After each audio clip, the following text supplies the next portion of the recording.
నల్గొండ జిల్లా మిర్యాలగూడలో రంజాన్ వేడుకలు ఘనంగా జరిగాయి. అక్కడ జరిగిన ప్రత్యేక ప్రార్థనలో ఎమ్మెల్యే బత్తుల లక్ష్మారెడ్డి ముఖ్య అతిథిగా పాల్గొన్నారు. ప్రజలకు సేవ చేయడమే తన ధ్యేయమని, నియోజకవర్గ అభివృద్ధి కోసం, ప్రజల సమస్యల పరిష్కారం కోసం ఎల్లప్పుడూ సిద్ధంగా ఉంటానన్నారు. ముస్లింల సంక్షేమం, వారి అభివృద్ధి కోసం మరిన్ని పథకాలు, కార్యక్రమాలను అమలు చేస్తున్నామన్నారు.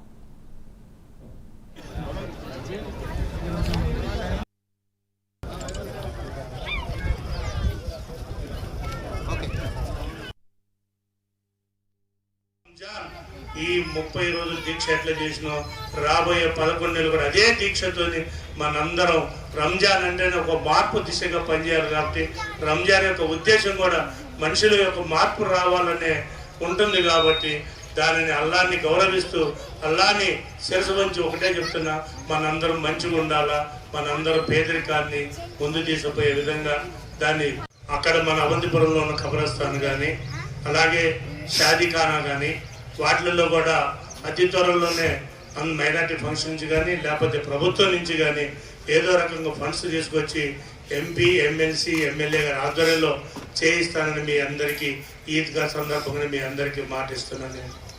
రంజాన్ ఈ 30 రోజుల దీక్ష ఎట్లా చేసినా రాబోయే 11 నెలలు కూడా అదే